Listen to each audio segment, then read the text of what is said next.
अखंड मंडलाकारं व्याप्तं येन चराचरं तत्पदं दर्शितं येन तस्मै श्री गुरुवे नमः। मैं तो कुतूहल मात्र में मुक्ति द्वार से आए, वही शब्द का द्वार है, चेतन चेतन जाए। 25 अगस्त 1888 भारत के बलिया जिले के पकड़ी गांव में आध्यात्मिक जगत के सूर्य का प्राकट्य हुआ।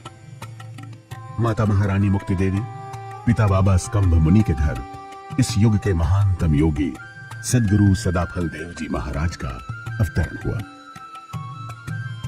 किए 7-10 वर्ष भीषण तपस्या, दिया खोल सारी विहंगम समस्या। जगा जोग जिनका शिखर शून्य पर था, हिमालय पे किन्हीं थी भीषण तपस्या। बाल्य अवस्था से ही आप नित्य अनादि सद्गुरु के संरक्षण में साधनारत रहे। 17 वर्षों की कठोर तपस्या के पश्चात समाधि के चेतन महामंडल में आपने ब्रह्म ज्ञान के संपूर्ण अनुभवों को प्राप्त किया। पूर्ण रूप में जानता ब्रह्म चक्र विस्तार, ब्रह्म विद्या गूढ़ तत्व है, सद्गुरु कृपा अपार। परमात्मा प्राप्ति का पूर्ण विज्ञान आज आपके द्वारा पुनः प्रकट हो गया। माया लोक छुड़ाए कर चेतन लोक निवास, सद्गुरुता को जानिए भक्ति मुक्ति ते ही पास। ये ईश्वरीय विधान है कि संसार के बंधन से जीव आत्मा को केवल सद्गुरु ही छुड़ा सकता है। जो स्वयं बंधन में है वो दूसरे को बंधन से बाहर नहीं कर सकता। सद्गुरु का पद सद्गुरु ही प्रदान करते हैं। यह कोई मानवीय पद या सामाजिक व्यवस्था नहीं। समस्त मानव जाति मिलकर भी अधिकृत नहीं कि किसी को सद्गुरु घोषित करे। सद्गुरु जगजीवों से अलग आत्मा को परमात्मा से मिलाने वाली एक नित्य अनादि चेतन सत्ता है। चारों युगों में प्रकट होने वाले कालजयी अमानव पुरुष नित्य अनादि सद्गुरु देव ने प्रकट होकर महर्षि सदाफल देव जी महाराज को सद्गुरु का महान पद प्रदान कर मुक्ति देने का अधिकार दिया। सन 1924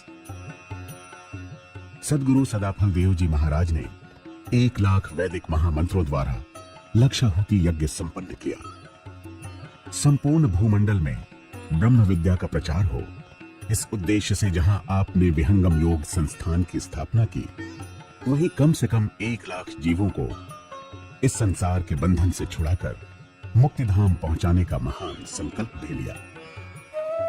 अद्भुत मार्ग योग विहंगम मैं तुमको बतलाऊंगा, यदि विधिवत तुम साधन करी हो अमर लोक पहुंचाऊंगा। महाप्रभु अनंत दयामय उनसे तो ही मिलाऊंगा, कहें सदाफल परमानंदा आवागमन मिटाऊंगा। आज ऐसा उद्घोष करने वाला कौन है? जीते जी परमात्मा को प्राप्त कराने का संकल्प कौन कहता है? कौन कह सकता है? ग्रंथ रचे अध्यात्म का जो सद्गुरु पद पाए, देव सदाफल ब्रह्म में रच जग जीवन शाए। वेदों की रचना संस्कृत में होने से आज के समय में सर्वसाधारण व्यक्तिजन के लिए समझना कठिन है, उनका लाभ नहीं उठा पा रहे। सद्गुरु देव ने वेदों के भेद को, ब्रह्म ज्ञान के अपने समस्त अनुभवों को विश्व के अद्वितीय आध्यात्मिक सदग्रंथ स्वरवेद में सरल हिंदी बोधगम्य भाषा में लिपिबद्ध कर जनमानस के कल्याण हेतु सुलभ कर दिया। माघ शुक्ल नवमी का दिन सन 1954 महाकुंभ का अवसर।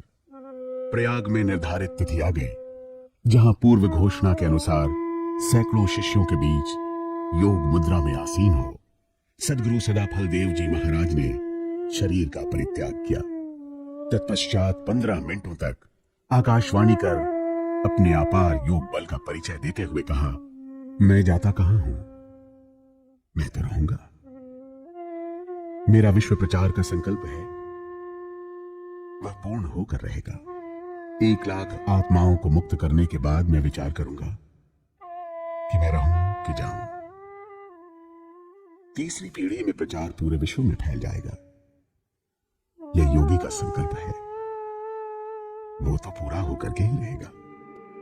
विहंगम योग संस्थान के 6 प्रमुख आश्रम आध्यात्मिक ऊर्जा के केंद्र हैं। इसके अतिरिक्त आज 40 देशों में 300 से अधिक सत्संग एवं साधना केंद्रों के द्वारा लाखों लोग योग के वास्तविक ज्ञान से जुड़कर अपने जीवन का आध्यात्मिक विकास कर रहे हैं। ब्रह्म विद्या प्रकाश है, भक्ति मुक्ति सुख धाम, गाथा यह अध्यात्म है, अमत सनातन नाम। स्वर वेद का प्रचार विहंगम योग के सिद्धांत का प्रचार है। देश विदेश में जहां योग के शुद्ध स्वरूप को जिज्ञासुगण स्वर वेद के माध्यम से आज जानने में समर्थ हुए हैं, वहीं साधना ध्यान की गहराई में भी यह अपार सहायक है। स्वर वेद के प्रचार द्वारा सद्गुरुदेव ने विश्व की संपूर्ण मानवता को अपना परम आशीष दिया है। स्वामी जी ने अपने आध्यात्मिक परमाणुओं से जो प्रचार की रूपरेखा बनाई, उसमें यह लिखित रूप से वर्णित किया कि यह ज्ञान झोपड़ों से होता हुआ महलों तक जाएगा। साथ ही कब किस देश में प्रचार होगा, कैसे सूत्र मिलेंगे, कौन सा भाग्यशाली आत्मा इसका माध्यम होगा, सब पूर्व निर्धारित कर दिया। स्वामी जी ने कहा, मैंने अपनी गुफा में ही बैठकर पूरे विश्व में प्रचार कर दिया है। समय से मेरे आचार्य, दूत, संदेशी, सिपाही जाएंगे, मेरा संदेश सुनाएंगे और प्रचार हो जाएगा।